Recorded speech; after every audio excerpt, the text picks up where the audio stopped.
Film ini diawali dengan memperlihatkan pasangan kumpul kebo bernama Thomas dan Pippa, yang mana saat itu mereka baru saja pindah ke apartemen barunya.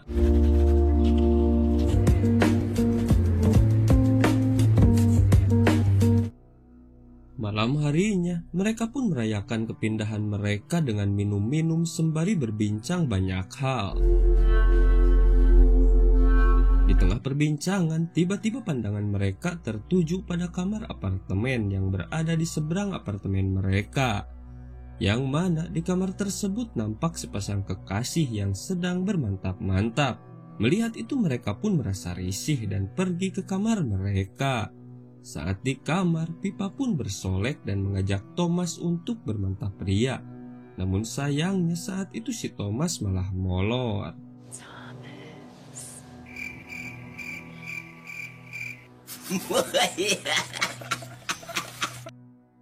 Keesokan harinya Pippa bekerja seperti biasanya, yang mana Pippa sendiri merupakan asisten dokter di sebuah klinik mata.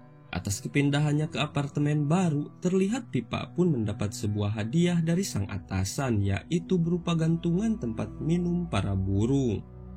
Saat di apartemen, Pippa dan Thomas pun kembali memandangi kamar yang ada di seberang apartemen mereka. Hal itu pun malah menjadi kebiasaan baru mereka dan mereka pun terlihat senang akan hal itu. Lalu saat Thomas tertidur, karena merasa gabut, Pippa pun kembali melihat ke apartemen tersebut. Saat itu dia melihat seorang wanita yang baru saja meninggalkan kamar apartemen itu.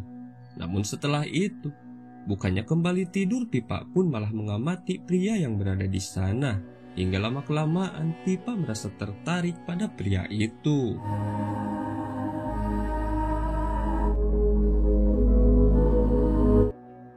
Keesokan harinya Pippa sengaja membeli sebuah teropong. Dan malam harinya mereka kembali mengamati aktivitas pria di kamar itu. Saat itu mereka melihat seorang wanita yang datang ke kamar tersebut. Akan tetapi wanita itu bukanlah wanita yang biasa berada di sana. Pada awalnya wanita itu pun hanya melakukan pemotretan. Namun lama-kelamaan dia mulai melucuti pakaiannya dan akhirnya mereka pun bermantap pria. Melihat itu Pippa pun terpancing dan akhirnya sembari menonton tetangganya Thomas dan Pippa pun melakukannya. Lalu ketika larut malam, Pippa pun terbangun dari tidurnya. Dan lagi-lagi dia pun melihat ke arah kamar pria itu yang saat ini nampak sepi. Namun sesaat kemudian datanglah seorang wanita yang kemarin meninggalkan apartemen itu. Di sini Pippa pun mulai berasumsi bahwa pria itu telah berselingkuh dengan wanita lain. Dan wanita yang saat ini datang adalah kekasihnya. Keesokan harinya Pippa pun bergosip dengan teman-temannya tentang apa yang dia lihat semalam. Pippa pun mulai mencari tahu bagaimana caranya jika ingin mendengar perbincangan mereka dari jauh. Lalu tanpa diduga di sini Thomas pun mengatakan bahwa dia mengetahui cara tersebut. Hingga saat di apartemen, Thomas pun mulai menjelaskan bahwa mereka hanya membutuhkan sebuah laser. Namun yang tersulit, mereka harus menyimpan sebuah cermin di apartemen pria itu untuk memantulkan cahaya laser tersebut. Di tengah kebingungan, Pippa pun mendapat sebuah ide. Saat itu mereka memakai kostum dan nekat datang ke apartemen itu. Karena kebetulan pria tersebut sedang mengadakan sebuah pesta di sana. Sesampainya di sana mereka pun berbaur seperti para tamu pada umumnya. Namun saat ada kesempatan di sana Pippa menempelkan cermin kecil pada sebuah patung yang mengarah langsung ke kamar mereka. Hingga saat pesta itu selesai, Thomas dan Pippa pun kembali ke kamarnya dan mulai mencoba alat tersebut. Thomas pun mengarahkan laser itu ke cermin yang tadi telah terpasang. Hingga pada akhirnya mereka pun bisa mendengar setiap kata yang diucapkan dari kamar pria itu.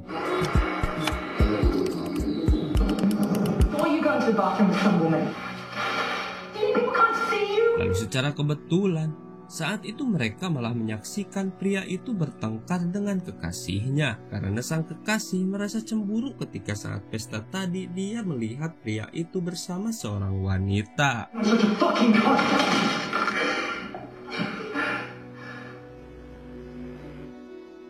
Keesokan harinya, Pipa pun kaget karena kekasih pria itu berada di kliniknya.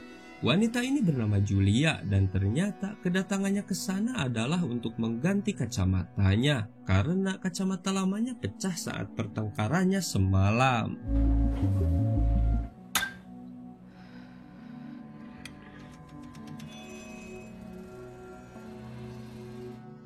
Sementara di sisi lain, saat itu Thomas kembali melihat pria itu yang kembali bermantap-mantap dengan wanita lain.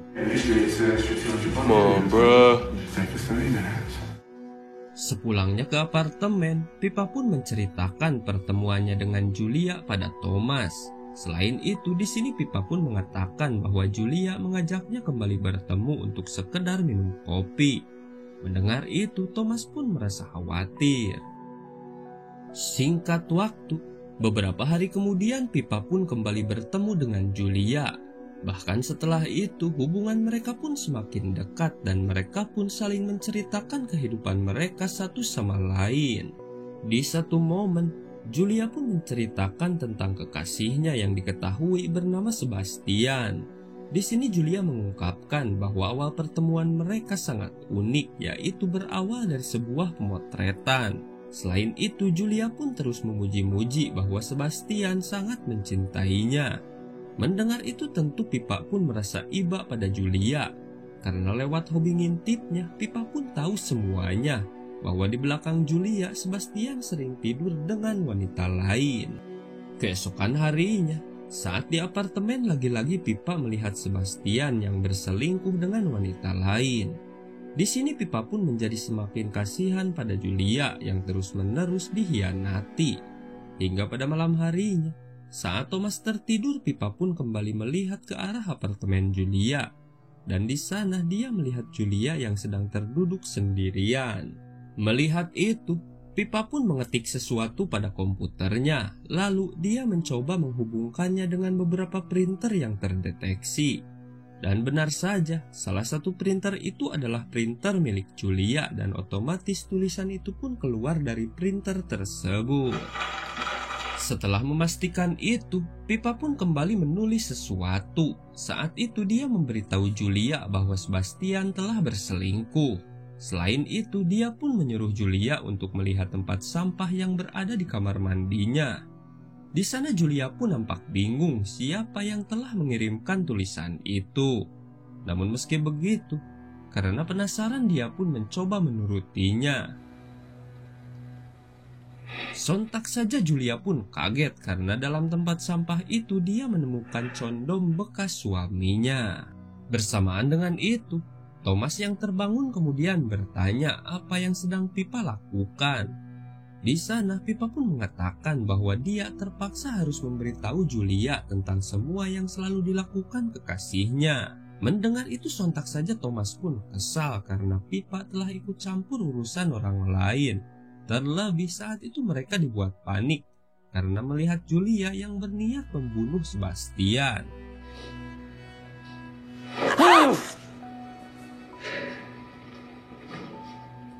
Hal itu pun tentu membuat Thomas semakin kesal karena hampir saja apa yang dilakukan Pipa berujung fatal.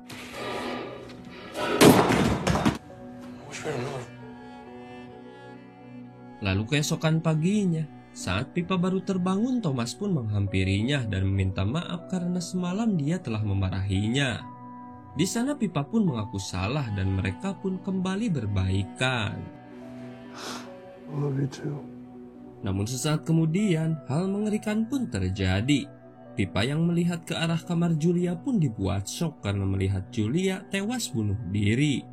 Sontak saja Thomas pun kembali marah. Dia pun kecewa karena ulah Pipa akhirnya berujung fatal. Karena itu, Thomas pun memutuskan untuk pergi dari sana dan meninggalkan Pipa sendirian. I have to go. Where are you going? No. I need you right now. No. Setelah kejadian itu, Pipa pun selalu dihantui rasa bersalah. Namun pada suatu malam, dia pun iseng dan kembali melihat ke arah kamar Sebastian. Saat itu dia pun melihat Sebastian yang sedang uring-uringan dan tak lama Pipa pun melihat Sebastian yang pergi ke sebuah bar.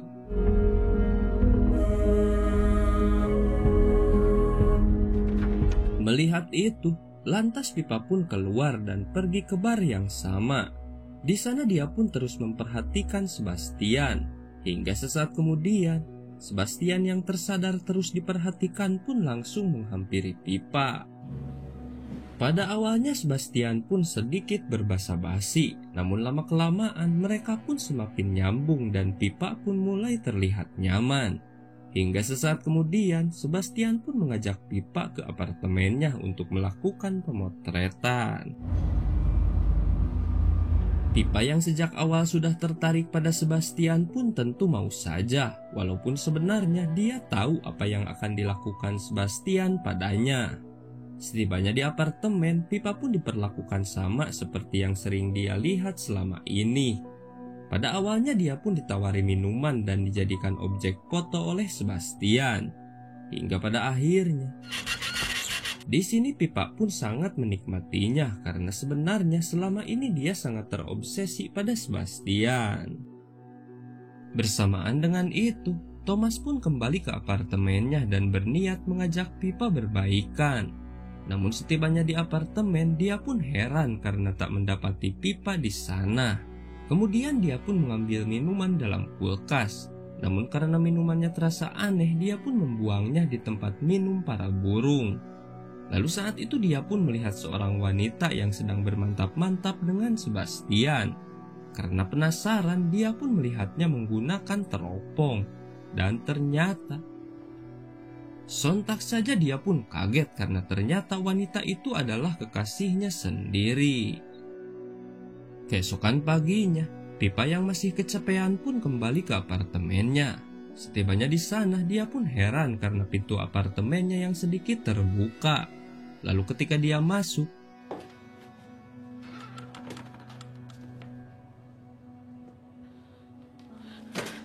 Pipa pun kaget dan terpukul setelah mendapati Thomas yang telah bundir. Setelah kejadian itu, hari-hari Pipa pun semakin buruk dan dia pun tak pernah lagi bertemu dengan Sebastian. Namun 2 minggu kemudian, Pipa pun menghadiri pameran milik Sebastian karena dia teringat bahwa Sebastian pernah mengundangnya ke acara tersebut. Di sana dia pun bertemu dengan Sebastian dan Sebastian pun sempat menyapanya. That's really fucking cool. You okay? Lalu tak lama kemudian, acara pun dimulai dan Sebastian naik ke atas panggung. Di sana dia mengatakan bahwa proyek yang akan dia tunjukkan sebentar lagi adalah hasil kerjasamanya bersama sang kekasih yang bernama Julia, yang ternyata masih hidup. Julia! Melihat itu Pipa pun kaget dan merasa tak percaya. Lalu sesaat kemudian, Sebastian pun mulai menunjukkan hasil karyanya dan dia pun menceritakan tentang karya tersebut. Yang ternyata, Oh my god. Things were us. We cared more, and what started out as ternyata foto-foto itu adalah foto kehidupan Pipa dari awal kepindahan ke apartemen itu. Yang ternyata Julia dan Sebastian pun mengawasi kelakuan Thomas dan Pipa selama ini yang selalu mengintip kamar apartemen mereka. Dengan perasaan yang hancur, lantas Pipa pun pergi ke apartemen Sebastian. Dan benar saja di sana dia menemukan sebuah ruangan tempat di mana Julia mengawasi dia dan Thomas. Selain itu, di sana juga terdapat banyak fotonya yang terpajang.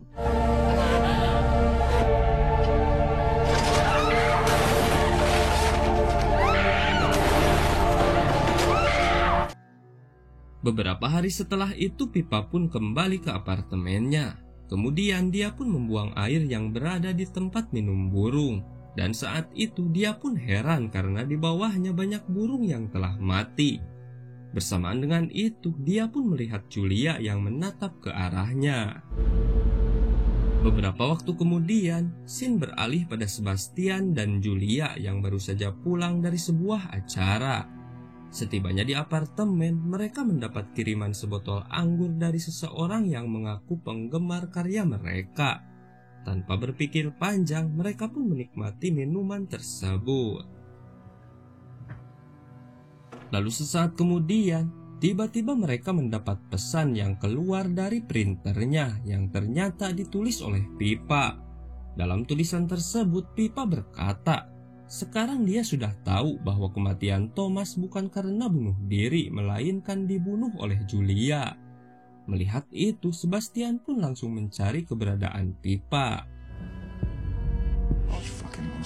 Sadar keberadaannya telah diketahui, Pippa pun langsung melarikan diri yang kemudian dikejar oleh Sebastian dan Julia.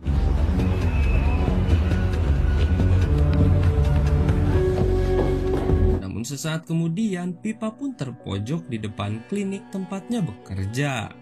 Lalu di sini Pippa pun mengatakan teorinya bagaimana cara Julia membunuh Thomas. Yaitu Julia telah mencampurkan racun ke minuman yang diminum Thomas malam itu.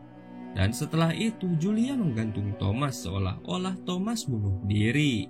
Mendengar itu Julia pun menyangkalnya, terlebih Pippa pun tak punya bukti tentang hal itu.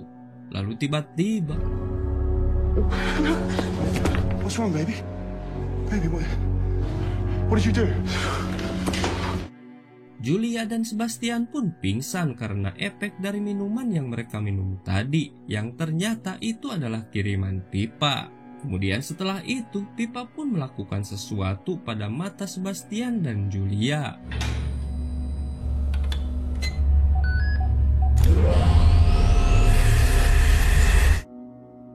Beberapa hari kemudian, terlihat Sebastian dan Julia yang telah dibuat buta oleh Pippa.